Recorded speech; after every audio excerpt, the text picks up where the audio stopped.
Okay, let's unpack this. I want everyone listening to take a second, maybe put down the coffee, pause the treadmill, and conjure up a very specific mental image. When I say Sapa, Vietnam, what is the immediate JPEG that loads in your brain? Oh, I can tell you exactly what it is. It's the postcard. Right. It's instant. You're seeing emerald green rice terraces, right? These endless ripples of green cascading down a mountainside. Absolutely. And there's probably a solitary water buffalo just, you know, chilling in the mud, looking all wise. Yes, looking wise, exactly. And the sun is beaming down. It's that eternal golden hour. And maybe there's a local woman in this, like beautiful, colorful, indigo clothing, walking along a dike. It's peaceful. It's serene. It's pristine. It's basically the desktop wallpaper for the word serenity. And if that is the image you're holding onto right now, the source material we're covering today has some very aggressive advice for you. It really does. Rip that image in half. Rip it in half. I mean, that is such a violent way to start a travel guide, isn't it? It's a statement. It is. We're looking at a document titled Sapa 2026, a travel guide to mist and mountains. And the very first thing it does is just slap you with this massive reality check. Yeah, it doesn't pull any punches. It's not saying Sapa isn't beautiful, but it's arguing that the Instagram version of Sapa is a dangerous lie to bring with you in 2026. It's a complete setup for failure. The guide, and it's written by this duo, Phil and H, who seem to have spent way too much time freezing in the Vietnamese mountains. You can feel their pain in the text. You really can. Yeah. They start by just dismantling that romanticized view. They argue that if you book a trip to northern Vietnam in 2026, based on a reel you saw 5 years ago, or maybe even 3 years ago, you are setting yourself up for a very specific kind of misery. And what kind of misery are we talking about? You're going to end up cold, you're going to be wet, you'll be standing at a construction site, and I love their phrasing here, you'll be out of pocket. Out of pocket and miserable. That is not exactly the amazing Vietnam slogan you see on the billboards. Not at all. But this is exactly why we do these deep dives. We want that unvarnished truth. So the mission for this session is pretty specific. We're analyzing this 2026 guide to decode the reality of the destination. Right. Is Sapa still a cultural hub? Is the magic still there? Or has it become, as the source suggests in one pretty biting paragraph, a neon-lit theme park? It's a really valid question. Yeah. And the source material sets up this central conflict, this tension, that I think defines a lot of modern travel. Which is? Accessibility versus mystery. Okay, walk me through that. Because usually accessibility is a good thing. We want good roads, right? We want it to be easy to get to places. Usually, yes, of course. But here's the paradox they present. 10 or 15 years ago, Sapa was a real pain to get to. The roads were terrible, the train took forever. Right. And that difficulty, that friction, it acted as a kind of filter. It preserved the mystery of the place. It kept the crowds down. It kept the crowds down. But by 2026, the highways from Hanoi are flawless. I mean, they're perfect. You can get there in a fraction of the time. But the guide argues that this very accessibility has, in a way, killed the mystery. How so? It just flooded the town with domestic tourism, massive infrastructure projects, and noise. So much noise. So the easier it is to get there, the less there is actually there when you arrive. In the town center, yes. That's the argument. But, and this is why I found this guide so compelling, they don't just say, it's ruined, cancel your trip. No, they're not defeatist about it. Not at all. They say go, but change your strategy. They tease these 3 contrarian surprises that completely flip the standard travel advice you'd find anywhere else. Okay, I have them listed here. Number 1, that the best views, the ones you came for, are now an hour away from the town, not in it. Right. You have to work for them. Second, that the ethnic minority interactions, which are a huge part of the Sapa experience, can feel more like aggressive sales pitches if you aren't prepared for the dynamic. That's a huge one. Managing those expectations is key. And third, and this is the one that really made me pause, is that you might actually prefer the rain. Prefer the rain. It sounds completely insane for vacation, doesn't it? It sounds like Stockholm Syndrome. I've been captured by the dampness, and now I love it. It really does. But they qualify it heavily. Yeah. They say you might prefer the rain if you pack correctly. If. That's a big if. It's a huge if. They argue that the rain and the mist are the atmospheric soul of the place. If you dress for it, it's moody, it's cinematic, it's beautiful. If you dress for the postcard, linen pants and sandals, it's just a disaster. A recipe for hypothermia. Exactly. We are definitely going to get into the gear list, which is surprisingly technical later on. But let's start with the landscape of 2026.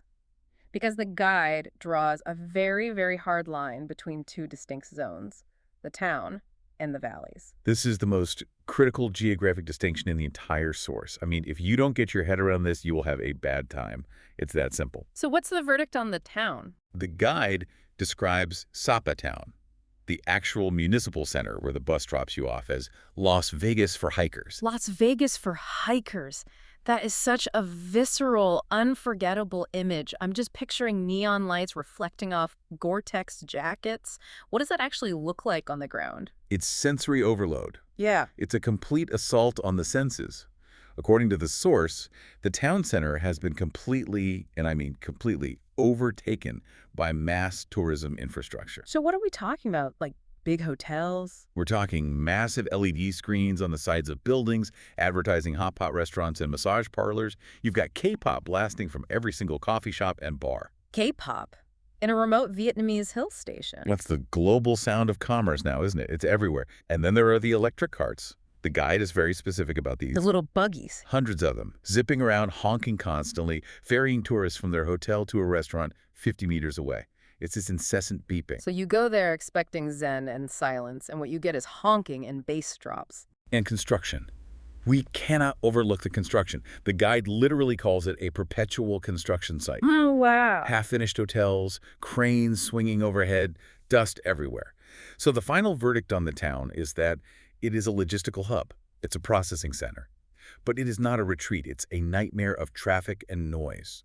Okay, so that's the neon theme park. Noted. Get out of there as fast as possible.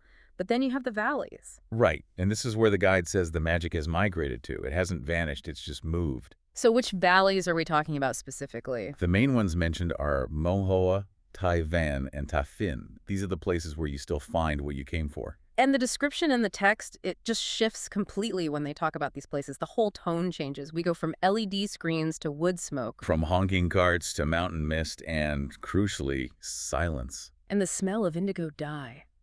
The source spends a lot of time on sensory details, which I really appreciate. In the valleys, the dominant sense isn't noise, it's atmosphere. Exactly. You're seeing the terraces, of course, but you're also smelling the buffalo, the wet earth, the smoke from the Hmong kitchens. It's a full-body experience. So the strategy is pretty clear. Treat the town as an airport terminal.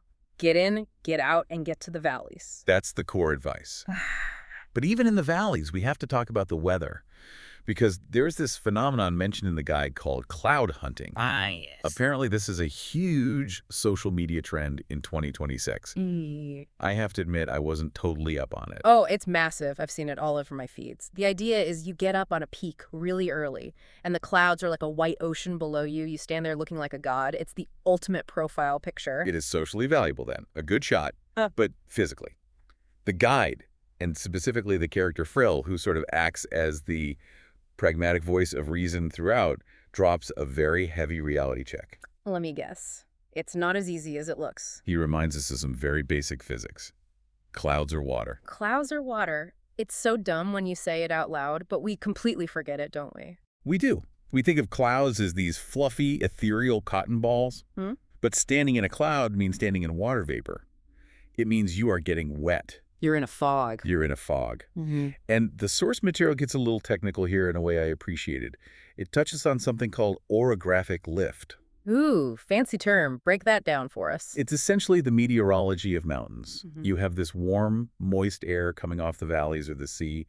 It hits the massive wall of the Hong Lian Sun mountain range where Sapa is, and it has nowhere to go but up. It's forced upward. Exactly. And as that air rises, it cools. And as it cools, the water vapor in it condenses. And forms a cloud. So the mountain is literally a cloud manufacturing machine. It is constantly making clouds. It's not just bad luck if it's foggy when you're there. The geography of the place dictates the fog. It's part of the system. And the stats in the guide are just brutal on this point. They are. If you are traveling between December and March, so peak winter season, there's a 40% chance of total whiteout conditions. 40%. That is nearly a coin flip on whether you see anything at all. It is.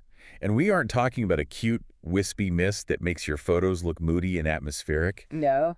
We are talking about visibility so low, and I quote, can't see your hand in front of your face.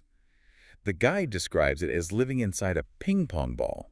Just white, everywhere. So the consequence of ignoring this is real. If you pack that linen outfit because you want to look breezy and aesthetic, like you're in some colonial drama. It's a disaster. It's actually a hypothermia risk. Linen absorbs moisture like a sponge. In 4 degrees Celsius weather with 100% humidity, that wet linen against your skin is actively dangerous. So what's the answer? The guide is adamant. You need Gore-Tex. You need a hydrophobic layer. You need things that repel water. If you embrace the wet reality with the right gear, it becomes this amazing atmospheric adventure. If you fight it with the wrong clothes, you're just damp, cold, and miserable for your whole trip. Okay, so we've established that Sapa is wet, the town is loud, and the valleys are where we really want to be. Now let's get into the logistics of it all. How do we actually get to this wet, misty mountain in 2026? The journey itself has evolved quite a bit. You essentially have 2 main options now, the train or the drive. And both have pros and cons that have really shifted by 2026. All right, let's start with the classic, the train, the Sapa Express, or some of the newer luxury lines. The source describes this with a certain amount of romance. You know, the rhythm of the tracks, waking up in the borderlands. It sounds lovely. Ideally, yes. It has that Orient Express kind of vibe. You picture yourself with a book and a cup of tea, watching the countryside roll by. But the reality check from the source is pretty sharp. Oh yeah. First, it's noisy. The tracks in Vietnam are a narrow gauge, and they're old. The guide doesn't describe it as a gentle rocking. It describes it as a violent side-to-side motion. So you're paying for a sleeper cabin, but you probably aren't doing much sleeping. Good luck trying to sleep when you're being tossed from one side of your bunk to the other all night. But, the real killer is the arrival time. Right. The train doesn't go to Sapa. It dumps you in Laogai City, which is right on the Chinese border, at 5:30 in the morning. 5:30 a.m. is just an ungodly hour to be anywhere. And Laogai is not Sapa, right? There's still a journey to go. No, you are still an hour's drive away from Sapa. So just picture this. You're groggy, you haven't slept because of the rocking, it's pitch black outside, it's cold, and now you have to get off this train and find a minivan to drive you up a winding mountain pass for another hour. That takes all the romance out of it pretty quickly. Immediately, it's a brutal start to the day. Okay, so what about the other option, the drive? The drive uses the new highway from Hanoi, and it's much faster. You can leave Hanoi in the morning and actually be in Sapa for lunch. That sounds much better. What's the trade-off? Maja. Motion sickness. Severe motion sickness for some people. The highway part is fine, it's straight and flat. But as soon as you leave that highway and start the final climb up the pass to Sapa, it's just switchback after switchback. I see. The guide explicitly recommends taking motion sickness pills before you get to that section of the road. And here is where the deep dive gets really interesting. There's a specific moment on that drive that the source highlights as being genuinely magical. The sensory shift. I loved this detail in the guide. Yes. It happens about halfway up the final climb. You officially leave the Red River Delta. And the Delta is, it's humid, it's sticky, it's heavy air, it smells of industry and wet rice paddies. A very distinct smell. Very. Then suddenly you cross an invisible line and you hit the alpine zone. And the air actually changes texture. It becomes crisp, it becomes thin. The guide says it smells of pine, wet earth, and diesel. Pine and diesel.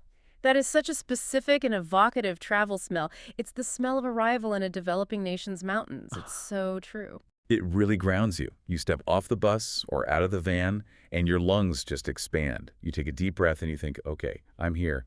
I'm in the mountains. But this is where the logistics get messy again, right? Because the bus doesn't drop you at your beautiful homestay overlooking a rice terrace. Nope. It drops you right back in the Las Vegas town center we talked about. Ugh. And this is what the guide calls the last mile problem. To get to the actual quiet valleys, to Ta Van or Ta Phin, where your booking is, you have to navigate a very steep, very muddy descent. And in 2026, the primary way to do that is still the XL. The motorbike taxi, yes. Right. But picture this. You've probably got your suitcase with you, which was a huge mistake, by the way. The guide emphasizes you should have brought a backpack. Of course. And now you're trying to balance this rolling suitcase on the back of a little Honda Win while sliding down a clay track that's basically a water slide. That sounds genuinely terrifying. It's terrifying, and it's exhilarating all at once. The guide describes it as your portal.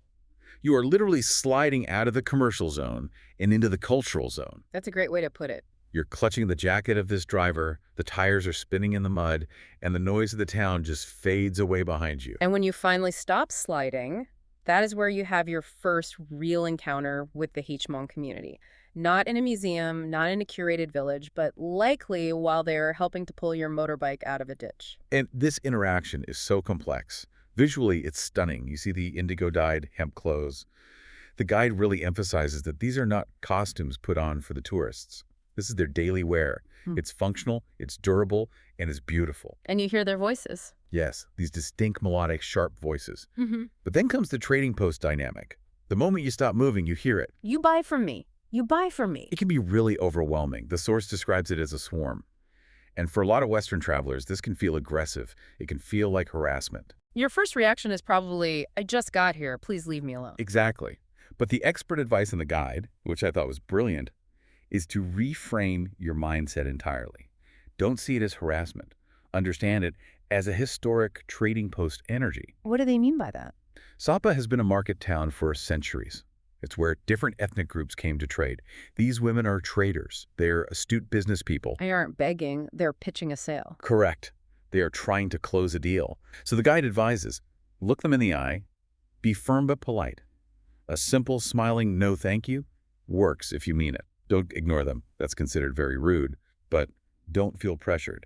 Treat it as a business negotiation, not as a charitable plea. That's a really helpful reframe. Okay, let's pivot to the hard numbers. Let's talk economics. Because Sapa in 2026 is not the dirt cheap destination it maybe was 20 years ago. The guide breaks down 3 distinct budget bands, and I want to go through these because the whole value proposition is tricky here. This section is so crucial for planning. Let's start with budget band 1, the scrappy traveler. The classic backpacker. We're looking at what, about $30 to $40 USD a day? That's the range. And to stay in this band, you are staying in hostels or very, very basic homestays, mostly concentrated in Ta Van village. Dorm beds are running about 150,000 Vietnamese dong, so roughly $6 US. I mean, that is incredibly cheap. It is. And for food, you're living on street food. Banh mi, grilled sweet potatoes, maybe some skewers, which honestly, in the cold weather, a hot grilled sweet potato is fantastic. Oh, absolutely. But there's a major catch with the comfort level here. A huge one. At this price point, you do not have heating. You have blankets. And in February, when it's 4 degrees Celsius and the air is damp, those blankets feel wet even when they're dry. You're going to be cold. It's a physically demanding way to travel. Okay, which brings us to band 2, the mid-range traveler or the comfort seeker. This is about $100 to $150 a day. The source calls this the sweet spot. Why is that? It's interesting because usually in Southeast Asia, the sweet spot for value is the budget tier. You know, you think of the $20 bungalow on the beach in Thailand. But this guide explicitly argues against the budget tier for Sapa in the winter. It says the mid-range is the rational choice because of one very specific crucial amenity. The heated mattress. The heated mattress. I saw you notice that. They treat the heated mattress like it's the holy grail of Sapa travel. You really do. Because it is. The guide breaks down the physiology of it. If the ambient room temperature is 6 degrees and the humidity is 90%, your bedding absorbs that moisture. You get into bed and it's clammy and cold.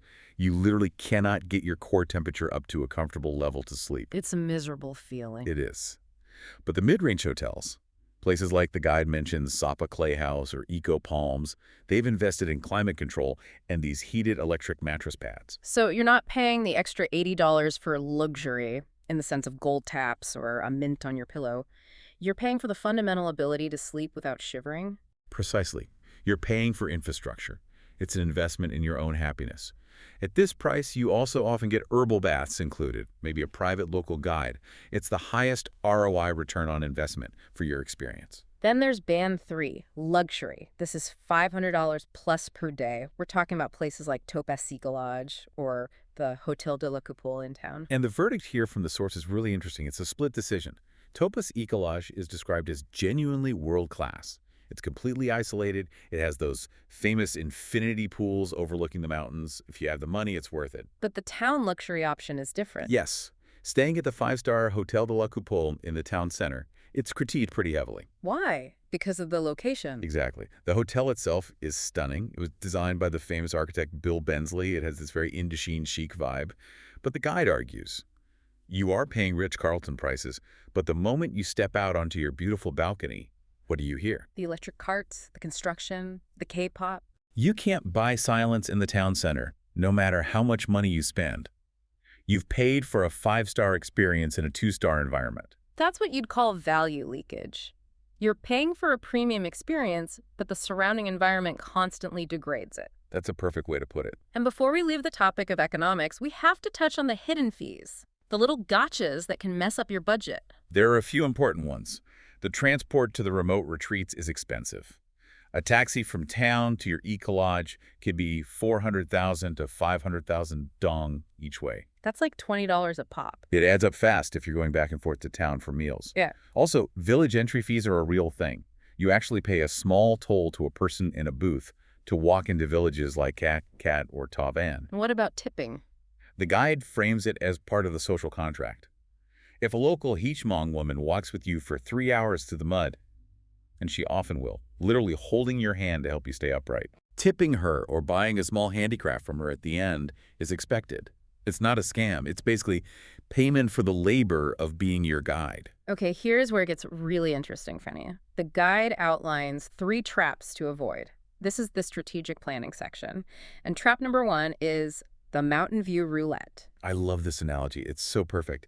It's basically gambling with your hotel room. Explain how it works. Okay, so you're online, you're booking your hotel, you see an option for a standard room and then a mountain view suite for, say, $50 extra per night. And you think, well, I'm in Sapa, I came from the mountains, of course I need the view. You click it. Makes perfect logical sense. But then you arrive in February. For 3 straight days, the fog is so thick you can't see the railing of your own balcony, let alone the mountain that's supposed to be there. So you've just paid $150 extra for a premium view of a white wall. A view of white static.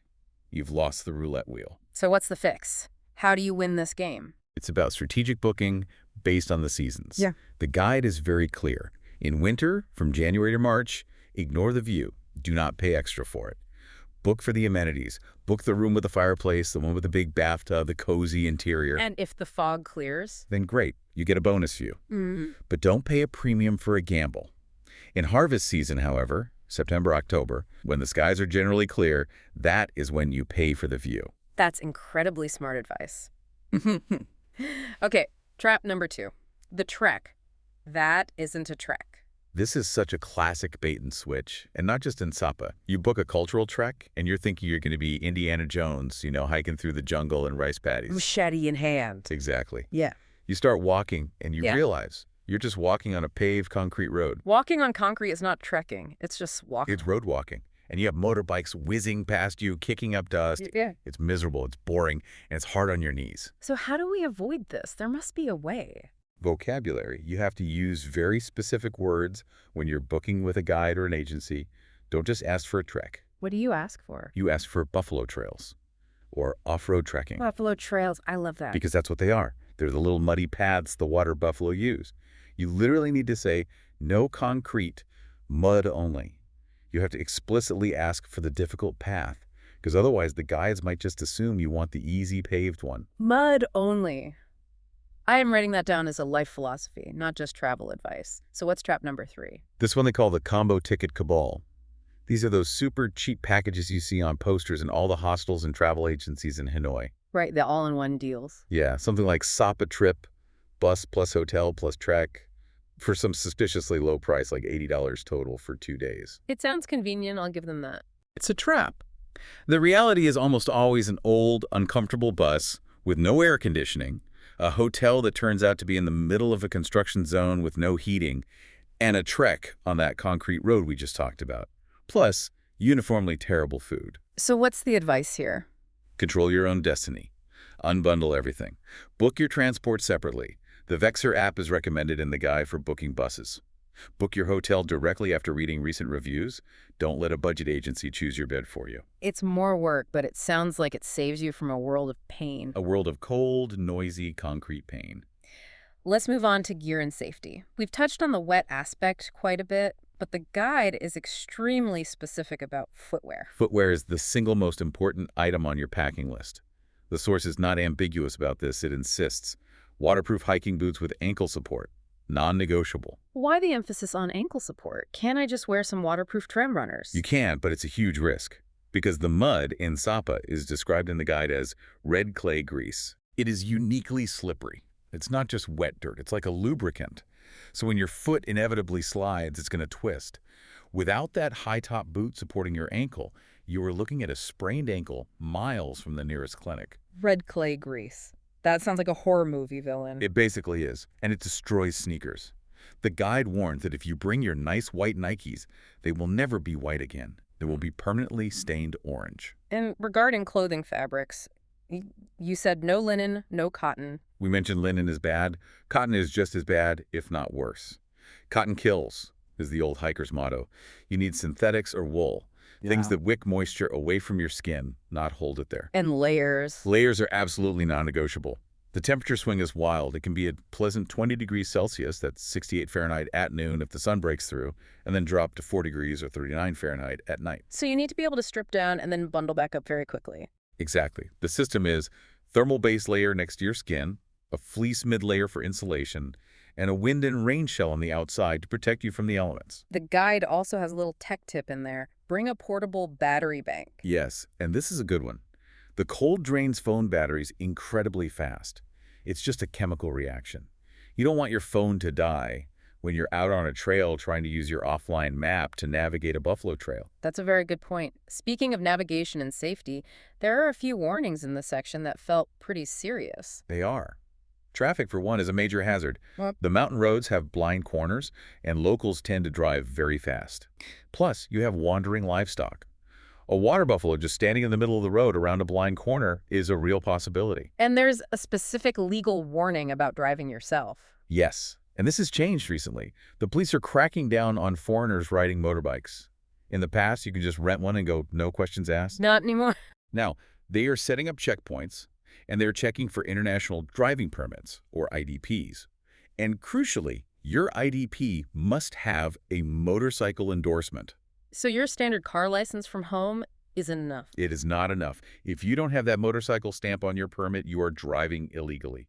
And worse, your travel insurance is completely void. Oh, that's the real danger. That's the $20,000 mistake. If you crash and you will not be covered, you are paying for that medical evacuation out of your own pocket. Don't risk it. Just hire a exome. Absolutely. Huh. What about the animals? Right. The dogs. In the West, we see a dog, and our first instinct is to go pet it. The guide is very blunt about this. In Sapa, the dogs are working animals. They are guard dogs. They are not pets. And the advice is simple. Do not pet the dogs. Rabies is a real risk in the region. A serious warning. And finally, on the safety front, the free gift scam. A classic tourist scam you see in many places. You're just walking along, minding your own business, and someone, often a child or an older woman, will try to tie a colorful little bracelet on your wrist. And they say it's for luck or a gift. Exactly. And once it's tied on, the demand for money starts. And it gets really awkward because the bracelet is tied on tight. You can't just give it back easily. So how do you avoid it? Keep your hands in your pockets, literally. The guide says just don't let anyone grab your wrist. If they try, pull away firmly. It feels rude, but it's the only way to avoid the extortion that follows. It sounds a bit intense, doesn't it? I mean, we've talked about scams, mud, coal, noise. It makes you wonder, why do people go? But the guide insists there are these moments of pure magic that make all the red clay grease worth it. They call them the moments. And there are two that really stood out to me as being worth the hassle. The first one is the herbal bath. Okay, walk me through this, because herbal bath can mean a lot of things, from a fancy spa to just some leaves in a tub. This is a very specific Red Zhao ethnic minority tradition. You're in a simple wooden bathhouse, likely in Tafan village. The water in this huge wooden barrel is dark, almost black, looking like strong coffee or red wine. And what's in it? It's boiled with a collection of very specific herbs and barks from the forest. You can smell the cinnamon, the star anise, the lemongrass. And the setting is key, right? Yes, setting is everything. You're sitting in this barrel of steaming hot, fragrant water. Outside, the air is freezing cold. And the guide describes the sound of the rain hammering on the tin roof right above you. Oh, that sensory contrast. It's unbeatable. You go from feeling numb and cold to this perfect, deep warmth. The smell of the cinnamon and the wood smoke from the fire heating the water fills the small room. The guide says it's a level of relaxation that you just cannot get in a sanitized hotel spa. It's raw and it's real. That sounds absolutely incredible. And the second big moment, or hack, was for Fansipan, the highest peak in all of Indochina. Right. So most tourists, they do the logical thing. They rush to the cable car at 9 a.m. They think morning is always clearest. But the guide says that's actually wrong. Often, yes. In the morning, That orographic lift we talked about is in full effect. The fog is still rising from the valleys and shrouding the peak. The hack is to go at 3 p.m. The afternoon shift. Why then? because the thermal layers in the atmosphere often shift in the late afternoon. The clouds might actually drop below the peak. So you take the cable car up through the clouds and you pop out on top into brilliant sunshine. And you see the sea of clouds from above? Exactly. The Buddha statue and the mountain spine are revealed in this beautiful golden afternoon light.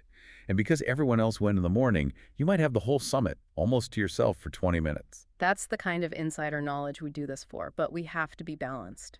The guide also lists some significant disappointments. We already talked about the town square being a zoo. It's described as actively exploitative. You see very young children selling trinkets late at night, which is a major ethical issue. The guide advises not to buy from children, as it unfortunately incentivizes families to keep them out of school. A difficult situation. And the other big one was pollution. This one is just heartbreaking. You're in this stunning, world-class, beautiful valley, and you look down into a clear stream, and you see instant noodle cups and Red Bull cans caught in the rocks. Plastic trash is a real, visible problem. The source makes a direct plea to the reader. Pack out your trash, don't add to the pile. If you carry a water bottle in, carry the empty bottle out. A crucial message. So if Sapa sounds like it might be too much, if the neon theme park and the mud just aren't your particular vibe, does the guide offer any alternatives? It does. It offers a very helpful travel matrix based on what you are actually looking for in a trip. Okay, let's run through them. Let's say I want those beautiful rice terraces, but I want peace and quiet. I want the old Sapa. The guide says, go to Pulong. It's a nature reserve. It's lower altitude, so it's warmer. It has the rice terraces and these beautiful traditional bamboo water wheels. It's not as dramatic as Sapa. The mountains aren't as high, but it's peaceful. It's what Sapa was 20 years ago. Okay, now what if I want the opposite? I want adrenaline. I want raw, epic mountains. Then you go to Hajiang, the Hajiang Loop. This is for the serious motorbike crowd. The views there apparently make Sapa look like a gentle hill. But the accommodation is very simple, and the driving is physically exhausting. It's a real adventure. And finally, what if I'm a photographer and I just want that one perfect, iconic National Geographic shot of the terraces? Then you go to Mukang Chai. The guide is very clear on this. It has the most perfect, most manicured, most photogenic rice terraces in the entire country. But that's it. There's no town, no shopping, no spas. You go, you get the shot, you leave. So with all that in mind, who should actually go to Sapa in 2026? What's the final matrix? Okay, here's the verdict from the source, broken down by traveler type. Backpackers. A definite yes. It's cheap if you stay in the hostels, it's very social, and the trekking is genuinely physically challenging. It's an adventure playground for them. Mid-range couple. A conditional yes, but only if you stay outside the town in one of the eco-lodges. The guide jokes that if you stay in the town, you will fight. The noise and chaos are not romantic. That sounds about right. Families. This one is mixed. If your kids are under 8, it will be a real struggle. Strollers are useless in the mud. There's a lot of walking on uneven ground. If you have adventurous teens, however, they might love it. And finally, luxury travelers. Another conditional is, yes, if you book Topaz Ecolodge or a similar high-end remote retreat, if your idea of luxury is in-town 5-star hotel, you'll likely be disappointed by the surroundings. So after all this, what does it all mean? What is the final takeaway on Sapa in 2026? The guide concludes with a really nice split verdict. It calls it a heart versus brain decision. What does the heart say? The heart says Sapa is a ghost of what it used to be. The commercialization is sad, and you can see what has been lost, but the spirit, the soul of the place, remains in the valleys. It is still hauntingly, achingly beautiful if you are willing to accept the mud. And the brain? The brain says it is a hassle, but it's a manageable one, if you plan correctly. Nowhere else in Vietnam, or maybe even the region, offers this specific, unique mix of French colonial history, diverse tribal culture, and high-altitude geography. It's still one of a kind. The message I'm getting from this entire deep dive is go, but go with your eyes wide open. Go prepared. Go with the right expectations. Bring the raincoat. Bring the good boots. And for goodness sake, download that offline map. But before we wrap up, I want to leave everyone with one final thought from the source material that really stuck with me. What's that? They mentioned that at the end of the day, you have to decide if you want the story worth telling enough to endure the red clay grease. That's the essence of real travel, isn't it? It really is. If everything goes perfectly, you have a nice vacation, you have some nice photos. But if you slide down a muddy hill on the back of a motorbike, get completely soaked by a cloud, and then thaw out in a wooden barrel of cinnamon water, you have a story. The polished, perfect experience is often forgettable. The struggle, the challenge, that's what makes the memory. So I guess the final question for you, the listener, is, are you ready for the grease? Because Sapa is waiting. Thanks for diving in with us. Safe travels out there. We'll see you on the next deep dive.